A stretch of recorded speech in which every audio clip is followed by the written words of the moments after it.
Assalamualaikum warahmatullahi wabarakatuh. Waalaikumsalam. Kula Ibu Wami saking Brican, Kecamatan Sragi, Iya, Kabupaten Ibu. Pekalongan. Iya. Kula badhe ngaturaken kalih Pak Bayu, kula niku sakit terus paru-paru TB. Paru-paru TB. Nggih. Nggih. Kula sing tak rasaken nggih batuk. Batuk. Nggih. Nggih. Kali medal darah. Darah. Nggih. Darahnya kathah napa mboten? Kadang-kadang kadang segede. Ibu kula ajari senam riyen nggih, menawi sedanten paru-paru. Cobi tangane ngeten. Ngeten nggih. Dados ngeten tangane ngeten. Ngaku kondisine, ngaku. Ngeten nggih. Njenengan tarik nafas, tahan. Buka pelan-pelan. Tangan tetep ngaku. Terus lepas. Nggih. Sakniki tarik nafas pelan-pelan. Kalau tangan ngaku terus. Ngeten ditutup akan dada malih. Ngeten nggih. Tahan sekedap, lepaskan. Buka malih pelan-pelan. 1 hari 10 kali nggih. Nggih. Paling boten Pagi. setiap gerakan 1 menit. Nggih sing kula tak rasaken niku watuk. Nek watuk niku waktu bangun tidur niku Nggih.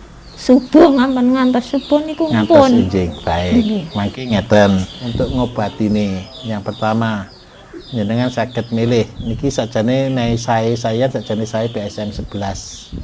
Regine 200 kula damel lebih mirah Bapak Ibu. BSM 11 nggih. Jenengan minum 3 sampai 5 tetes 3 kali sehari. Kula Mangke konsumsi kagem nikine paru-parune rebusan daun sukun, kunir putih, temulawak, gula aren. nggih kula pun lampahi soalé kula mireng teng radio Pak. Nggih, Kula pun lampahi berarti pun 10 bulan. 10 wulan. Nggih. Kula tanglet sakniki. Minum niku. Ketika ngunjuk niku selama 10 bulan. Badane tambah lemu napa mboten? Sampun tambah Nek mboten? badan nggih kados niki. Nggih. Arane wong kula niku mboten lemu saking. Nggih. Tapi Nggih, selama tapi 10 bulan daharane sampun eco. nggih. Darahe tasik terus kathah napa mboten medale? Darahe tasik 17-an niku kula minum ember 5 niku Nggih. medal kata Pak. Nggih. Medal kata kula wedhos. Kula preksa. Nggih. Kula preksa dong. Barang ampun sakniki rada mending. Nggih. Arane mboten Medale kathah. terus napa mboten setiap hari niki wae nggih? Mboten. Mboten. Nggih. Tempo.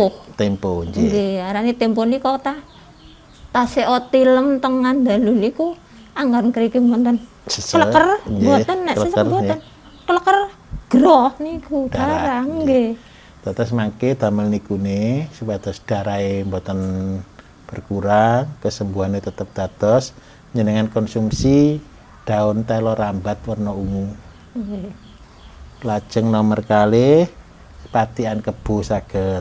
Nggih. Tapi sing paling gampil daun telo rambat warna ungu nggih. Nggih. Niki damel niku nih, damel tambah darah Ibu. Terus makanan penunjang sing paling sae konsumsi waluh. Nggih. Nggih. Napa malih? Tapi angger kula medal darah, kula wedhos. Nggih. Lah kula terus kula kan preksa. Nggih. Dipreksa niku darahe ajeg Pak, mboten kirang mboten napa, Nggih. ajeg normal. Nggih, mboten napa-napa Nggih. memang nggih. Tapi kula nek sing tak raos kula kan wedhos menawi medal niku kok mboten mandeg kados Nggih, niku. mboten mesti mandek. Tapi niki tasik program suntik napa mboten? Mboten paling kula preksane niku angger medal darah tok. Kula wedhos preksa. Terus pemerintah niki mboten wonten program dugi puskesmas suntik ngoten Sing mboten? riyen-riyen niku kula pun Pak, wong kula pun 10 taun. Oh, ngoten. Pun nek ngoten Pun teng derek- ambal-ambalan. Nggih, pun ndam derek cara niki wae nggih. Nggih. Nyajalani saestu. Mungkin MP5 gantos BSM 11 riyen.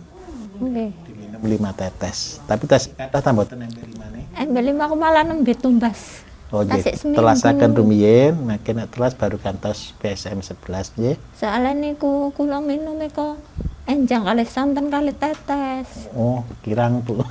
Soalnya minum kula 3 tetes niku mual Pak. Mual, oh, baik. Ping sekawan niki badan niku Praos sakit. Nggih ngeten. Lah ping gangsal tetes kula pun tak lampahi sih. Kula rubah carane nggih. Nggih. Menawi kathah dosis niki medal darah berarti tetep 2 tetes tapi jenengan ajeki duka ping sekawan duka ping gangsal Bu. Wajib ngoten. Sering. Tujuane napa? Menawi niki mboten dipun lawan, mboten saged. Terus lajeng nomor 3 niki kula betah brokoli. Nggih. Brokoli ijo napa brokoli putih saged kemangkul ngoten nggih. Nggih. Jenengan konsumsi rutin kali daun kelor. Niku damel memperbaiki paru-paru nih. Terus makanan sing paling paesai damel paru-paru napa brokoli. Brokoli. Nggih senek brokoli niku ijem niku mboten wonten sih. Ijem saged kemangkul saged. Lah ngoten nggih. Napa malih?